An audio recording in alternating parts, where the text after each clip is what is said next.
Viewers break तो बाद तुहाडा स्वागत है जी। डॉक्टर साहब साडी अगली ईमेल खालसा बागी जा बादशाह तो वीर सुखविंदर सिंह जी दी है। ये लिखते हैं डॉक्टर अमरजीत सिंह जी ते भैन जी नीलम कौर जी, वाहिगुरू जी का खालसा वाहिगुरू जी की फतेह। दास सुखविंदर सिंह खालसा बागी जा बादशाह बेनती कर रहा हाँ तुहाडा बहुत बहुत धन्नवाद कि मेरी पहली ईमेल पढ़न दा। गुरुद्वारियां ਦੀਆਂ कमेटियां चुनण ਤੋਂ ਪਹਿਲਾਂ ਇਹ ਸਵਾਲ ਕਮੇਟੀ ਸਾਹਮਣੇ ਰੱਖੇ ਜਾਣ ਜੋ ਕਿ ਹਰ ਸਿੱਖ ਦਾ ਫਰਜ਼ ਬਣਦਾ ਹੈ। ਪਹਿਲਾ, ਸਾਰੀ ਕਮੇਟੀ ਅੰਮ੍ਰਿਤਧਾਰੀ ਹੋਵੇ ਅਤੇ ਨਸ਼ਿਆਂ ਤੋਂ ਰਹਿਤ ਹੋਵੇ। ਜਿੱਥੇ ਸੰਗਤ ਦੀ ਗਿਣਤੀ 100 ਤੋਂ ਘੱਟ ਹੈ ਉੱਥੇ ਮੁੱਖ ਸੇਵਾਦਾਰ ਤੇ ਸੈਕਟਰੀ ਜ਼ਰੂਰ ਹੀ ਸਿੱਖੀ ਸਰੂਪ ਵਿੱਚ ਹੋਣ। ਦੂਸਰਾ, ਨਾਨਕਸ਼ਾਹੀ ਕੈਲੰਡਰ ਤੇ ਸਿੱਖ ਰਹਿਤ ਮਰਿਆਦਾ ਹੀ ਗੁਰਦੁਆਰੇ ਅੰਦਰ ਲਾਗੂ ਹੋਵੇਗੀ। ਤੀਸਰਾ, ਕਮੇਟੀ ਬਣਦੇ ਸਾਰ ਹੀ ਪਹਿਲਾ ਕੰਮ ਪੰਜਾਬੀ ਸਕੂਲ ਵੱਡੇ ਸ਼ਹਿਰਾਂ ਵਿੱਚ ਖਾਸ ਕਰਕੇ ਨਿਊਯਾਰਕ, LA ਜਾਂ ਜਿੱਥੇ ਆਬਾਦੀ ਬਹੁਤ ਹੈ 8 ਗ੍ਰੇਡ ਜਾਂ 10 ਤੱਕ ਬਣਾਇਆ ਜਾਵੇ। ਅਸੀਂ ਬੱਚਿਆਂ ਨੂੰ ਗੁਰਮੁਖੀ ਤੋਂ ਪਾਠ ਤੋਂ ਦੂਰ ਰੱਖਿਆ ਹੋਇਆ ਹੈ। ਚੌਥਾ, ਗੁਰਦੁਆਰੇ ਅੰਦਰ ਇਹ ਜ਼ਰੂਰ ਬਣਾਇਆ ਜਾਵੇ ਜੇ ਕੋਈ ਅਖੰਡ ਪਾਠ, ਸਹਿਜ ਪਾਠ, ਲੰਗਰ ਜਾਂ ਕੋਈ ਵੀ ਪ੍ਰੋਗਰਾਮ ਕਰਦਾ ਹੈ ਤਾਂ ਘੱਟੋ ਘੱਟ $11 ਮੀਡੀਆ ਲਈ ਅਲੱਗ ਲਏ ਜਾਣ ਤਾਂ ਕਿ ਕੌਮ ਦਾ ਨੈਟਵਰਕ ਤੇਜ਼ ਕੀਤਾ ਜਾ ਸਕੇ। ਭਾਵੇਂ ਕਿ TV 84 ਹੋਵੇ ਚਾਹੇ ਸਿੱਖ ਚੈਨਲ ਲੰਡਨ ਹੋਵੇ, ਜਿਤਨੀ ਦੇਰ ਮੀਡੀਆ ਸਾਡਾ ਆਪਣਾ ਸਿੱਖਾਂ ਤੇ ਅਤਿਆਚਾਰ ਬਾਰੇ ਹਰ ਇੱਕ ਨੂੰ ਨਹੀਂ ਦੱਸਦਾ ਉਨੀ ਦੇਰ ਕੁਝ ਹਾਸਲ ਕਰਨਾ ਮੁਸ਼ਕਲ ਹੈ। ਅਜੇ ਤਾਂ 60% ਸਿੱਖਾਂ ਨੂੰ ਇਹੀ ਨਹੀਂ ਪਤਾ ਕਿ ਅਸੀਂ ਗੁਲਾਮ ਹਾਂ। 25% ਨੇ ਵੈਸੇ ਕੇਸ ਵੱਟੀ ਹੋਈ ਹੈ। 15% ਹੀ ਅਸਲ ਸੰਤ ਤੇ ਸਿਪਾਹੀ ਵਾਲਾ ਫਰਜ਼ ਸਮਝ ਰਹੇ ਹਨ। ਪੰਜਵਾਂ, ਮਹੀਨੇ ਦਾ ਇੱਕ ਐਤਵਾਰ ਬੱਚਿਆਂ ਲਈ ਰੱਖਿਆ ਜਾਵੇ। ਉਮਰ 5 ਤੋਂ 25 ਸਾਲ। ਉਹੀ ਲੰਗਰ ਬਣਾਉਣਗੇ, ਬੱਚੇ ਹੀ ਵਰਤਾਉਣਗੇ, ਬੱਚੇ ਹੀ ਹੁਕਮਨਾਮਾ ਲੈਣਗੇ। ਕਮੇਟੀ ਮੈਂਬਰ ਸਿਰਫ ਸੇਫਟੀ ਲਈ ਧਿਆਨ ਰੱਖਣਗੇ ਪਰੰਤੂ ਦਖਲ ਅੰਦਾਜ਼ੀ ਨਹੀਂ ਦੇਣਗੇ ਤੇ ਅਗਲੇ ਹਫਤੇ ਇਨਾਮ ਸਾਰੇ ਬੱਚਿਆਂ ਨੂੰ 5, 10 ਜਾਂ $15 ਦਿੱਤੇ ਜਾਣਗੇ। ਇਸ ਨਾਲ ਬੱਚਿਆਂ ਵਿੱਚ ਉਤਸ਼ਾਹ ਵਧੇਗਾ, ਨਾਲੇ ਬੱਚੇ ਸਿੱਖੀ ਨਾਲ ਜੁੜ ਸਕਣਗੇ। ਜਿਹੜੇ ਬੱਚੇ ਵੱਡੇ ਹੋ ਕੇ ਸਿੱਖੀ ਸਰੂਪ ਵਾਲੇ ਨਾਲ ਵਿਆਹ ਕਰਨ ਤੋਂ ਗਰੇਜ ਕਰਦੇ ਹਨ, ਆਪਾਂ ਸਾਰੇ ਮਿਲ ਕੇ ਇਹ ਹੋਣ ਤੋਂ ਰੋਕ ਸਕਦੇ ਹਾਂ। ਮੈਂ ਬਾਕੀ ਸਵਾਲ ਅਗਲੀ ਈਮੇਲ ਵਿੱਚ ਲਿਖਾਂਗਾ, ਨਹੀਂ ਤਾਂ ਲੰਮੀ ਹੋ ਜਾਵੇਗੀ। ਵਾਹਿਗੁਰੂ ਜੀ, ਇਹ ਮੇਰੇ ਆਪਣੇ ਖਿਆਲ ਹਨ। ਗਲਤ ਲਿਖਿਆ ਮੇਰੀ ਮੂਰਖਤਾ ਤਾਂ ਹੋ ਸਕਦੀ ਹੈ ਪਰ ਕਿਸੇ ਕਮੇਟੀ ਤੇ ਨੁਕਤਾਚੀਨੀ ਨਹੀਂ। ਬਾਕੀ ਡਾਕਟਰ ਸਾਹਿਬ, ਤੁਸੀਂ ਪਿਛਲੀ ਈਮੇਲ ਵਿੱਚ ਕਿਹਾ ਸੀ ਕਿ ਸਾਡੇ ਵਿੱਚ ਹੋਰ ਰਹੀ ਕੌਂਸਲੇਟਾਂ ਦੀ ਘੁਸਪੈਠ ਬਾਰੇ ਪਤਾ ਕਰੋ। ਉਹ ਵਾਹਿਗੁਰੂ ਜੀ, ਮੈਨੂੰ ਲੱਗਦਾ ਹੈ ਕਿ ਆਪਾਂ ਸੰਤ ਦੀ ਵਿਚਾਰਧਾਰਾ ਤੇ ਸਹੀ ਉਤਰੇ ਹਾਂ ਤਾਂ ਪਰੰਤੂ ਸਿਪਾਹੀ ਦੀ ਡਿਊਟੀ ਅਸੀਂ ਨਿਭਾ ਨਹੀਂ ਸਕੇ। ਜਿਹੜਾ ਸਿਪਾਹੀ ਚੌਂਕ ਵਿੱਚ ਡਿਊਟੀ ਦੇ ਰਿਹਾ ਹੈ, ਅਗਰ 2 ਬੰਦੇ ਆਣ, ਇੱਕ ਉਸ ਨਾਲ ਗੱਲਾਂ ਕਰਨ ਲੱਗ ਪਵੇ ਤੇ ਦੂਸਰਾ ਅੱਖ ਬਚਾ ਕੇ ਡਰੱਗ ਲੰਘਾ ਲਵੇ ਤਾਂ ਆਪਾਂ ਉਸ ਨੂੰ ਸਿਪਾਹੀ ਨਹੀਂ ਆਖਾਂਗੇ। ਕਿਉਂ? ਕਿਉਂਕਿ ਗੱਲਾਂ ਦੇ ਨਾਲ ਸਿਪਾਹੀ ਨੇ ਹੋਰ ਵੀ ਧਿਆਨ ਰੱਖਣਾ ਹੈ ਕਿ ਕੀ ਹੋ ਰਿਹਾ ਹੈ। ਜਿਵੇਂ ਇੱਥੇ ਡਿਟੈਕਟਿਵ ਹਨ, ਇੰਡੀਆ CID ਹੈ, ਹਰ ਇੱਕ ਧਿਆਨ ਰੱਖਦੇ ਹਨ। ਇਵੇਂ ਹੀ ਸਿੱਖ ਨੂੰ ਸੰਤ ਤੇ ਸਿਪਾਹੀ ਦੀ ਕਨਸੈਪਟ ਨੂੰ ਸਮਝਣਾ ਚਾਹੀਦਾ ਹੈ। ਜਿਵੇਂ ਕਿ ਤੁਸੀਂ ਪਹਿਲਾਂ ਹੀ ਦੱਸ ਦਿੱਤਾ ਸੀ ਕਿ ਭਾਈ ਗੁਰਬਖਸ਼ ਸਿੰਘ ਨਾਲ ਕੋਈ ਏਜੰਸੀਆਂ ਭਾਣਾ ਨਾ ਵਰਤਾ ਦੇਣ, ਸੋ ਉਹੀ ਗੱਲ ਹੋਈ। ਕਿਵੇਂ ਖਾਲਸੇ ਦੇ ਪਹਿਰਾਵੇ ਵਿੱਚ ਆਏ, ਸੋ ਇਹਨੂੰ ਕਹਿੰਦੇ ਹਨ ਸੰਤ ਸਿਪਾਹੀ ਵਾਲੀ ਸੋਚ ਇੱਕ ਪਲੇਟਫਾਰਮ ਤੇ। ਆਖਿਰ ਵਿੱਚ ਆਪ ਜੀ ਤੇ ਨੀਲਮ ਕੌਰ ਜੀ ਨੂੰ ਵਾਹਿਗੁਰੂ ਜੀ ਕਾ ਖਾਲਸਾ ਵਾਹਿਗੁਰੂ ਜੀ ਕੀ ਫਤਿਹ।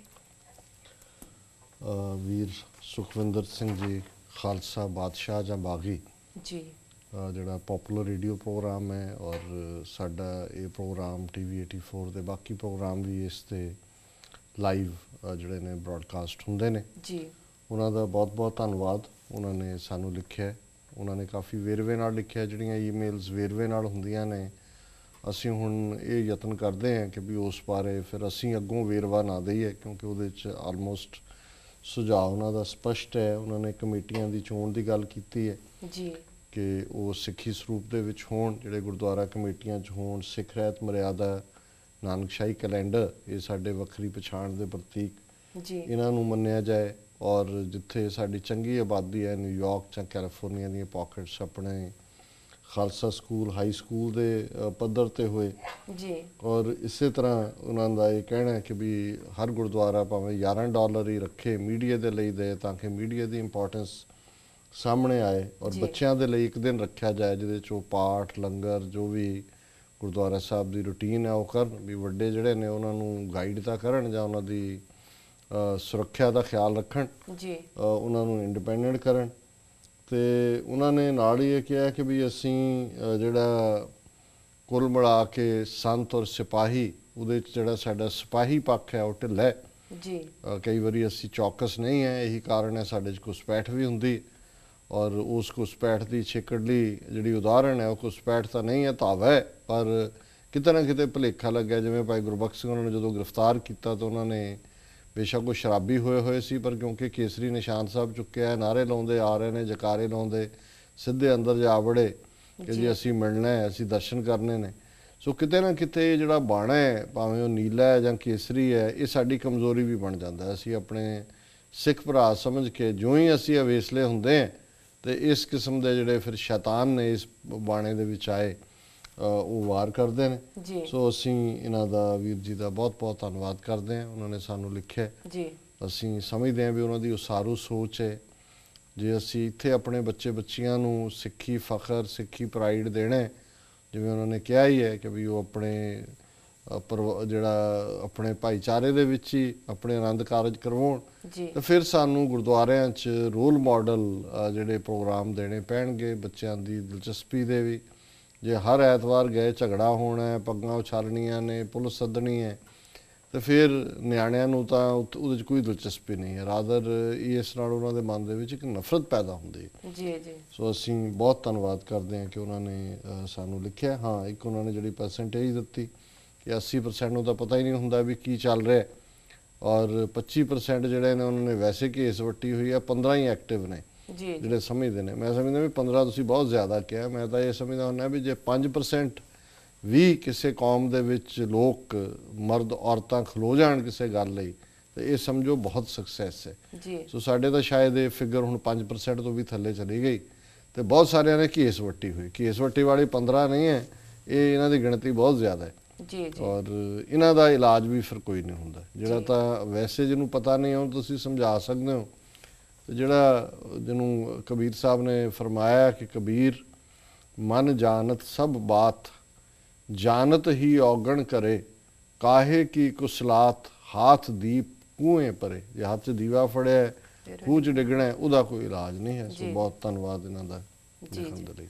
ਜੀ, ਸਾਡੀ ਅਗਲੀ ਈਮੇਲ ਵੀਰ ਬਲਜੀਤ ਸਿੰਘ ਜੀ ਦੀ ਹੈ। ਇਹ ਲਿਖਦੇ ਹਨ, ਡਾਕਟਰ ਸਾਹਿਬ ਵਾਹਿਗੁਰੂ ਜੀ ਕਾ ਖਾਲਸਾ ਵਾਹਿਗੁਰੂ ਜੀ ਕੀ ਫਤਿਹ। ਮੈਂ ਤਾਂ ਸਿਰਫ ਇੰਨਾ ਹੀ ਕਹਿਣਾ ਚਾਹੁੰਦਾ ਹਾਂ ਕਿ ਬਾਦਲ ਪਰਿਵਾਰ ਜਿਸ ਤਰ੍ਹਾਂ ਸਿੱਖਾਂ ਨਾਲ ਧੱਕਾ ਕਰ ਰਿਹਾ ਹੈ, ਇਹਨਾਂ ਦਾ ਵੀ ਇਹੀ ਹਾਲ ਹੋਵੇਗਾ ਜੋ ਬੇਅੰਤੇ ਪਾਪੀ ਦਾ ਹੋਇਆ ਸੀ। ਰੱਬ ਦੇ ਘਰ ਦੇਰ ਹੈ, ਹਨੇਰ ਨੇ। ਜੀ ਡਾਕਟਰ ਸਾਹਿਬ, ਇਹ ਵੀਰ ਬਲਜੀਤ ਸਿੰਘ ਜੀ ਦੀ ਈਮੇਲ ਕਾਫੀ ਦਿਨਾਂ ਦੀ ਆਈ ਹੋਈ ਹੈ। ਹਾਲਾਂਕਿ ਇਹਨਾਂ ਨੇ ਸ਼ਬਦ ਇਹਦੇ 'ਚ ਹੋਰ ਵੀ ਸਖਤ ਲਿਖੇ ਨੇ, ਤੇ ਅਸੀਂ ਉਹਨਾਂ ਨੂੰ ਐਡਿਟ ਕਰ ਦਿੱਤਾ ਹੈ, ਕਿਉਂਕਿ ਅਸੀਂ ਪਬਲਿਕ ਐਡਰੈਸ ਸਿਸਟਮ 'ਤੇ ਬੈਠੇ ਹਾਂ। ਕੋਈ ਵੀ ਐਸੀ ਗੱਲ ਜਿਹੜੀ ਕੱਲ੍ਹ ਨੂੰ ਕੋਈ ਲੀਗਲ ਐਕਸ਼ਨ ਸਾਡੇ 'ਤੇ ਆਏ ਜਾਂ ਵੈਸੇ ਵੀ ਠੀਕ ਨਹੀਂ ਲੱਗਦੀ ਹੈ। ਔਰ ਮੈਂ ਸਮਝਦਾ ਵੀ ਸਾਡੇ ਵੀਰਾਂ ਭੈਣਾਂ ਨੂੰ ਜਦੋਂ ਫੇਸਬੁੱਕ 'ਤੇ ਨੇ ਜਾਂ ਈਮੇਲਸ ਕਰਦੇ ਨੇ ਜਾਂ ਆਪਸੀ ਫੋਨਾਂ 'ਤੇ ਵੀ ਗੱਲਬਾਤ ਕਰਦੇ ਨੇ, ਇਸ ਬਾਰੇ ਜ਼ਰੂਰ ਜਾਗਰੂਕ ਰਹਿਣਾ ਚਾਹੀਦਾ, ਕਿਉਂਕਿ ਬਹੁਤ ਸਾਰਾ ਅੱਜ ਕੱਲ੍ਹ ਜਿਹੜਾ ਏਜੰਸੀ ਨੈਟਵਰਕ ਹੈ, ਉੱਥੋਂ ਵਾਲਾ ਵੀ ਇੱਥੋਂ ਵਾਲਾ ਵੀ। ਜਿਹੜੇ ਮੈਂ ਨੇਵਾਡਾ ਦੀ ਗੱਲ ਕੀਤੀ ਹੈ, ਰੀਨੋ ਤੋਂ ਜਿਸ ਸਿੰਘ ਨੂੰ ਚੁੱਕਿਆ, ਮੇਰਾ ਖਿਆਲ ਹੈ ਉਹ ਟੈਲੀਫੋਨਿਕ ਕਨਵਰਸੇਸ਼ਨ ਦਾ ਜ਼ਿਕਰ ਹੈ ਉਹਦੇ 'ਚ ਕਿ ਜੀ ਉਹ ਫੋਨਾਂ ਰਾਹੀਂ ਭੜਕਾ ਰਹੇ ਸੀ, ਤੇ ਇੱਧਰ ਹੁੰਦਾ ਕਿ ਉਹ ਗੱਲਾਂ ਹੀ ਹੁੰਦੀਆਂ ਨੇ ਸਾਡਿਆਂ ਦੀਆਂ, ਉਹਨੂੰ ਉਹ ਰਿਕਾਰਡ ਕਰਦੇ ਨੇ। ਅੱਗੋਂ ਟਰਾਂਸਲੇਟਰ ਜਿਹੜੇ ਨੇ ਉਹ ਬਿਠਾਏ ਹੋਏ ਨੇ ਉੱਥੋਂ ਦੇ ਹੀ, ਭਾਰਤੀ ਮੂਲ ਦੇ ਲੋਕ ਨੇ ਬਹੁਤੇ, ਉਹ ਪਤਾ ਨਹੀਂ ਕੀ ਟਰਾਂਸਲੇਟ ਕਰਕੇ ਉਹਨਾਂ ਨੂੰ ਟਰਾਂਸਕ੍ਰਿਪਟ ਦੇ ਦਿੰਦੇ ਨੇ ਕਿ ਭਾਈ ਆਹ ਹੈਗਾ, ਉਹਦੇ 'ਤੇ ਹੀ ਐਕਸ਼ਨ ਹੁੰਦਾ। ਉਹ ਜਦੋਂ ਚੈਲੰਜ ਹੋਏਗਾ ਵਕੀਲ ਕਰਨਗੇ, ਉਹ ਤੋਂ ਬਾਅਦ ਦੀ ਗੱਲ ਹੈ। ਪਰ ਮੈਂ ਸਮਝਦਾ ਵੀ ਅਸੀਂ ਬਹੁਤ ਗੁਰੇਜ਼ ਕਰੀਏ, ਅਸੀਂ ਕੀ ਕਹਿੰਦੇ ਹਾਂ, ਅਸੀਂ ਕੀ ਲਿਖਦੇ ਹਾਂ, ਕਿਉਂਕਿ ਬਹੁਤ ਸਾਰਿਆਂ ਨੂੰ ਹਰਾਸਮੈਂਟ ਇਸ ਬੇਸ 'ਤੇ ਹੁੰਦੀ ਕਿ ਉਹਨਾਂ ਨੇ ਲਿਖਿਆ ਜੀ, ਉਹਨਾਂ ਨੇ ਅੱਤਵਾਦ ਨੂੰ ਭੜਕਾਇਆ। ਬਾਕੀ ਗੱਲ ਤਾਂ ਉਹਨਾਂ ਦੀ ਠੀਕ ਹੈ, ਇਹ ਕੋਈ ਇਕੱਲੀ ਇੱਕ ਤੇ ਨਹੀਂ, ਕੁਦਰਤ ਦਾ ਸਿਧਾਂਤ ਹੀ ਹੈ ਕਿ ਜੈਕਾਰ ਕੀਓ ਧਰਮੀਆਂ ਕਾ, ਪਾਪੀ ਕੋ ਦੰਡ ਦਿਓ ਹੈ।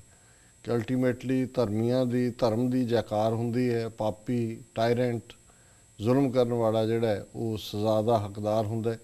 ਸੋ ਜਿਸ ਲੈਵਲ ਤੱਕ ਬਾਦਲ ਕਿਆ ਨੇ ਸਿੱਖੀ ਦਾ ਨੁਕਸਾਨ ਕੀਤਾ ਹੈ, ਜਿਸ ਹੱਦ ਤੱਕ ਚਲੇ ਗਏ ਨੇ, ਇਹ ਸਰਟਨਲੀ ਇਸ ਕੈਟਾਗਰੀ ਦੇ ਵਿੱਚ ਜ਼ਰੂਰ ਕੁਆਲੀਫਾਈ ਕਰਦੇ ਨੇ। ਜਦੋਂ ਬੰਦਾ ਇੰਨੇ ਹੰਕਾਰ ਜਾਂਦਾ ਹੈ, ਇੰਨਾ ਉਸ ਨੂੰ, ਜਿਵੇਂ ਆ ਪਿਛਲੇ ਦਿਨਾਂ 'ਚ ਇੰਡੀਅਨ ਐਕਸਪ੍ਰੈਸ 'ਚ ਕਿਤੇ ਕੋਈ ਗੱਲਬਾਤ ਕਰਦਿਆਂ ਨੇ ਸੁਖਬੀਰ ਨੇ ਕਿਹਾ, ਉਹਨਾਂ ਦੀ ਖਬਰ ਸੀ, ਸੁਖਬੀਰ ਕਹਿੰਦਾ ਮੇਰੀਆਂ ਹੱਥਾਂ ਦੀਆਂ ਰੇਖਾਂ, ਪਤਾ ਨਹੀਂ ਸ਼ਾਇਦ ਟਰੱਕਾਂ ਵਾਲਿਆਂ ਦਾ ਕੋਈ ਡੈਲੀਗੇਸ਼ਨ ਮਿਲਿਆ ਕਿ ਜੀ ਆਹ ਟੈਕਸ ਤੁਸੀਂ ਲਾ ਦਿੱਤਾ ਹੈ, ਆਹ ਭਾਅ ਵਧਾ ਦਿੱਤੇ ਨੇ ਜੀ ਤੇ ਤੁਹਾਨੂੰ, ਤੁਸੀਂ ਸਾਡੇ ਜਿਹੜੇ ਅਸੀਂ ਪਰਜਾ ਹੈ ਤੁਹਾਡੀ, ਤੁਸੀਂ ਬਾਦਸ਼ਾਹ ਸਮਾਨ ਹੋ।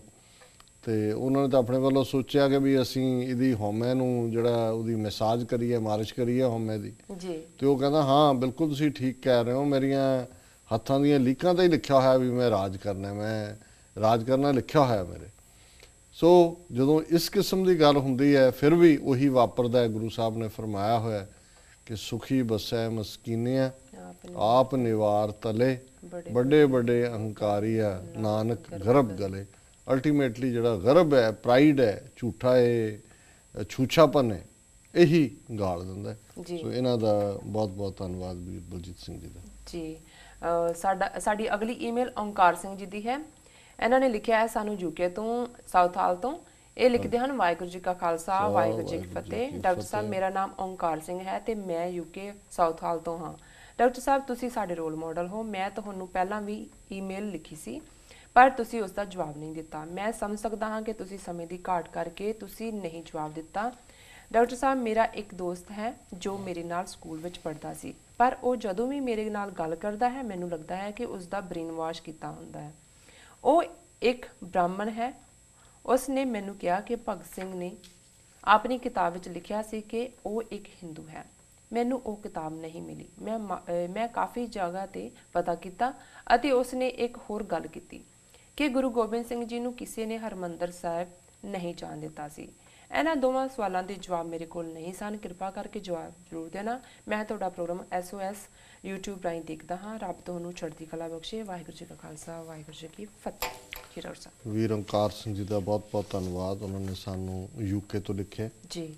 ਉਹਨਾਂ ਨੇ ਸ਼ਲਾਘਾ ਦੇ ਸ਼ਬਦ ਕਹੇ ਨੇ। ਅਸੀਂ ਹੋਰ ਵੀ ਇਸ ਦੇ ਨਾਲ ਮਾਣਤਾ ਮਹਿਸੂਸ ਕਰਦੇ ਹਾਂ ਔਰ ਸਾਡੇ ਲਈ ਇਹ ਗੱਲ ਸਗੋਂ ਸਾਨੂੰ ਹੋਰ ਵੀ ਚੇਤਨ ਕਰਦੀ ਹੈ ਕਿ ਅਸੀਂ ਆਪਣੇ ਦਰਸ਼ਕਾਂ, ਆਪਣੇ ਸਰੋਤਿਆਂ ਦੀਆਂ ਆਸਾਂ ਦੇ ਪੂਰੇ ਉਤਰੀਏ ਜੀ ਔਰ ਇਸ ਪ੍ਰੋਗਰਾਮ ਦੀ ਕੁਆਲਿਟੀ ਜਾਂ ਗਿਆਨ ਜਿਹੜਾ ਕਿ ਅਸੀਂ ਲੈਂਦੇ ਵੀ ਹਾਂ ਆਪਣੇ ਦਰਸ਼ਕਾਂ ਤੋਂ ਔਰ ਸਾਂਝਾ ਵੀ ਕਰਨ ਦਾ ਯਤਨ ਕਰਦੇ ਹਾਂ। ਜੀ ਅਸੀਂ ਇਵੇਂ ਹੀ ਇਸ ਪਰਸਪਰ ਡਾਇਲੋਗ ਨੂੰ, ਇਹ ਆਪਸ ਦੇ ਵਿੱਚ ਗੁਫ਼ਤਗੂ ਨੂੰ, ਵਾਰਤਾਲਾਪ ਨੂੰ ਹੋਰ ਵੀ ਅੱਗੇ ਵਧਾ ਸਕੀਏ। ਜੀ ਉਹਨਾਂ ਨੇ ਆਪਣੇ ਸਕੂਲ ਦੇ ਦੋਸਤ ਜਿਹੜੇ ਕਿ ਹਿੰਦੂ ਮੂਲ ਦੇ ਨੇ, ਬ੍ਰਾਹਮਣ ਨੇ, ਉਹਨਾਂ ਦੇ ਹਵਾਲੇ ਨਾਲ ਕਿਹਾ। ਦੋ ਉਹਨਾਂ ਨੇ ਸਵਾਲ ਹੀ ਬਣ ਗਿਆ ਉਹਨਾਂ ਦੇ। ਜੀ ਜੀ ਪਹਿਲਾ ਤਾਂ ਉਹਨਾਂ ਦਾ ਇਹ ਹੈ ਕਿ ਜੀ ਭਗਤ ਸਿੰਘ ਨੇ ਕਿਸੇ ਕਿਤਾਬ ਦੇ ਵਿੱਚ ਲਿਖਿਆ ਕਿ ਮੈਂ ਹਿੰਦੂ ਸੀ ਜਾਂ ਹਿੰਦੂ ਹਾਂ। ਦੇਖੋ ਇਹ ਤਾਂ ਹੁਣ ਬੜੀ ਲੰਬੀ ਚੌੜੀ ਡਿਬੇਟ ਹੈ। ਬੜਾ ਇਸ ਇਸ਼ੂ ਨੂੰ ਜਿਹੜਾ ਬੜਾ ਰਿੜਕਿਆ ਗਿਆ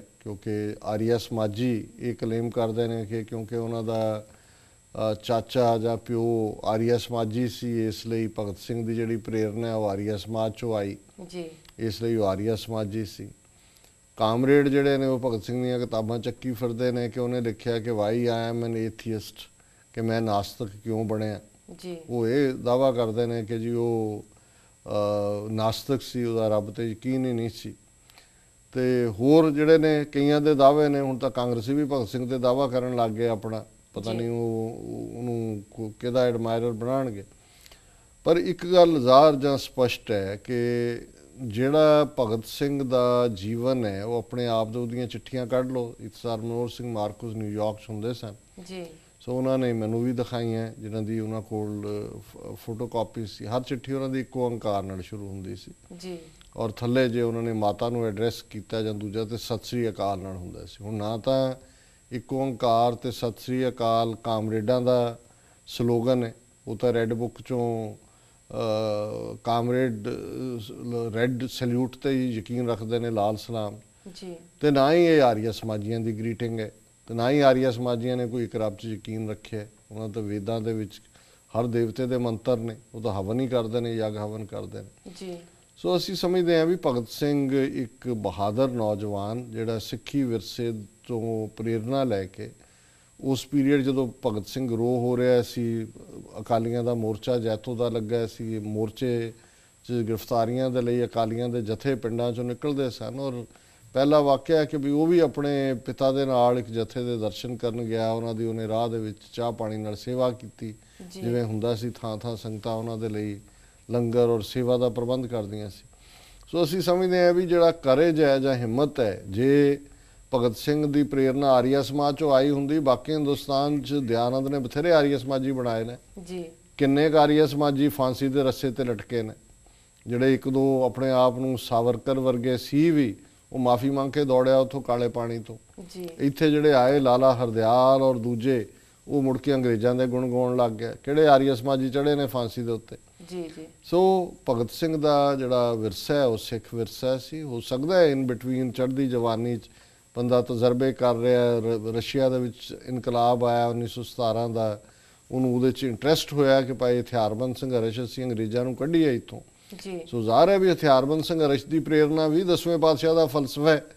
ਚੁੰਕਾਰ ਅਜ਼ ਹਮਾ ਹੀਲਤੇ ਦਰਗੁਜ਼ਸਤ ਹਲਾਲ ਅਸਤ ਬੁਰਦਨ ਬਾ ਸ਼ਮਸ਼ੀਰੇ ਦਸਤ। ਦਿਆਨੰਦ ਨੇ ਤਾਂ ਨਹੀਂ ਕੋਈ ਹਥਿਆਰ ਚੁੱਕੇ ਹੋਏ, ਨਾ ਹੀ ਉਹਨੇ ਕੋਈ ਇਸ ਕਿਸਮ ਦਾ ਕੋਈ ਚੰਗਾ ਕੰਮ ਕੀਤਾ ਅਦਰ ਦੈਨ ਕਿ ਸਾਰੇ ਮਜ਼ਹਬਾਂ ਦੀ ਨਿੰਦਾ ਕਰਨ ਦੇ। ਸੋ ਭਗਤ ਸਿੰਘ ਦੇ ਨਾਲ ਇਸ ਨੂੰ ਜੋੜਨਾ ਠੀਕ ਨਹੀਂ ਹੈ। ਦੂਸਰੀ ਗੱਲ ਉਹਨਾਂ ਨੇ ਜਿਹੜੀ ਪੁੱਛੀ ਹੈ ਕਿ 10ਵੇਂ ਪਾਤਸ਼ਾਹ ਗੁਰੂ ਗੋਬਿੰਦ ਸਿੰਘ ਸਾਹਿਬ ਜਿਹੜੇ ਨੇ ਉਹ ਹਰਮੰਦਰ ਸਾਹਿਬ ਨਹੀਂ ਆਏ। ਇਹ ਅੱਗੇ ਵੀ ਇੱਕ ਵਾਰ ਆਇਆ ਸੀ ਇਸ਼ੂ। ਮੈਂ ਸਮਝਦਾ ਵੀ ਜਿੱਥੇ ਗੁਰੂ ਜੋਤ ਹੁੰਦੀ ਹੈ, ਗੁਰੂ ਤਾਂ ਆਪ ਹਰਿਮੰਦਰ ਇਸ ਲਈ ਪਵਿੱਤਰ ਹੈ ਕਿ ਉੱਥੇ ਗੁਰੂ ਰਾਮਦਾਸ ਜੀ ਆਏ ਜੀ, ਉੱਥੇ ਗੁਰੂ ਅਰਜਨ ਸਾਹਿਬ ਬੈਠੇ, ਉੱਥੇ ਤਖਤ ਗੁਰੂ ਹਰਗੋਬਿੰਦ ਸਾਹਿਬ ਨੇ ਬਣਾਇਆ। ਸੋ 10ਵੇਂ ਪਾਤਸ਼ਾਹ ਆਪ ਜਿਸ ਧਰਤੀ ਤੇ ਬੈਠੇ ਨੇ, ਸੋ ਧਰਤ ਪਈ ਹਰਿਆਵਲੀ ਜਿੱਥੇ ਮੇਰਾ ਸਤਿਗੁਰੂ ਬੈਠਾ ਜਾਏ। ਸੋ ਉਸ ਤੋਂ ਪਹਿਲਾਂ ਜਿਹੜਾ ਗੁਰੂ ਤੇਗ ਬਹਾਦਰ ਸਾਹਿਬ ਆਏ ਸੀ, ਉਹਨਾਂ ਨੇ ਦਰਵਾਜ਼ੇ ਬੰਦ ਕਰ ਲਏ ਸੀ ਪੁਜਾਰੀਆਂ ਨੇ, ਕਿਉਂਕਿ ਕੰਟਰੋਲ ਜਿਹੜਾ ਹੈ ਉਹ ਪ੍ਰਿਥੀ ਚੰਦ ਦੀ ਔਲਾਦ ਦੇ ਕੋਲ ਸੀ। ਲੇਕਿਨ ਗੁਰੂ ਸਾਹਿਬ ਦੇ ਜੀਵਨ ਕਾਲ ਦੇ ਵੇਲੇ ਹੀ 1998 ਦੇ ਨੇੜੇ ਤੇੜੇ, ਜਦੋਂ ਕਿ ਫਿਰ ਇਹ ਮਸੰਦ ਮਸੁੰਦ ਜਿਹੜੇ ਨੇ ਉੱਥੋਂ ਉਹਨਾਂ ਦਾ ਮੁੱਕ ਗਿਆ ਪ੍ਰਭਾਵ, ਜਾਂ ਲੋਕ ਆਉਣੋਂ ਹਟ ਗਏ, ਫਿਰ ਅੰਮ੍ਰਿਤਸਰ ਦੀ ਸੰਗਤ ਆਈ ਅਨੰਦਪੁਰ ਸਾਹਿਬ, ਭਾਈ ਮਨੀ ਸਿੰਘ ਦੇ ਨਾਲ ਗੁਰੂ ਸਾਹਿਬ ਨੇ 5 ਸਿੱਖ ਭੇਜੇ, ਔਰ ਬਾਅਦ ਦੇ ਵਿੱਚ ਖਾਲਸਾ ਸੱਜਣ ਤੋਂ ਬਾਅਦ ਔਰ ਦੂਸਰਾ ਉਹਨਾਂ ਦਾ ਪ੍ਰਬੰਧ ਜਿਹੜਾ ਹੈ ਉਹ ਸਿੰਘਾਂ ਦੇ ਕੋਲ ਆਇਆ। ਸੋ ਇਹ ਕੋਈ ਏਡੀ ਮਾਇਨੇ ਰੱਖਣ ਵਾਲੀ ਗੱਲ ਨਹੀਂ ਹੈ, ਕਿਉਂਕਿ ਗੁਰੂ ਸਾਹਿਬਾਨ ਆਪ ਹੀ ਗੁਰੂ ਨੇ, ਔਰ ਜਿਹੜਾ ਵੀ ਜਿਸ ਕਿਸਮ ਦਾ ਉਹਨਾਂ ਨੇ ਜਿਹੜਾ ਰੈਵੋਲੂਸ਼ਨ ਉਹ ਲਿਖਿਆ, ਉਹਦੇ ਲਈ ਉਹਨਾਂ ਨੇ ਸੇਫ ਸਾਈਡ ਹੀ ਲੱਭੀ ਜੀ। ਉਹਦੇ ਲਈ ਸ਼ਿਵਾਲਕ ਦੀਆਂ ਪਹਾੜੀਆਂ ਸੀ, ਜੇ ਉਹ ਗਏ ਪੌਂਟਾ ਸਾਹਿਬ ਵੱਲ ਗਏ ਔਰ ਦੂਸਰੇ ਪਾਸੇ ਗਏ, ਲਾਹੌਰ ਦੇ ਨੇੜੇ ਕਿਸੇ ਵੀ ਇਸ ਕਿਸਮ ਦੀ ਥਾਂ ਤੇ ਆਣਾ ਸਿੱਧੇ ਤੌਰ ਤੇ ਇੱਕ ਟਕਰਾਅ ਦਾ ਵੀ ਕਾਰਨ ਬਣਦਾ ਸੀ। ਸੋ ਅਸੀਂ ਸਮਝਦੇ ਹਾਂ ਵੀ ਇਹਨੂੰ ਇਸ ਸਪਿਰਿਟ 'ਚ ਲੈਣਾ ਚਾਹੀਦਾ ਹੈ, ਨਾ ਕਿ ਕੋਈ ਹੋਰ ਕਹਾਣੀਆਂ ਬਣਾ ਕੇ। ਜੀ ਡਾਕਟਰ ਸਾਹਿਬ, ਇੱਥੇ ਲੈਣਾ ਬ੍ਰੇਕ। ਵੀਰ ਤੁਸੀਂ ਸਾਡੇ ਨਾਲ ਇਸ ਤਰ੍ਹਾਂ ਜੁੜੇ ਰਹੋ, ਮਿਲਦੇ ਹਾਂ ਛੋਟੇ ਵਕਫੇ ਤੋਂ ਬਾਅਦ।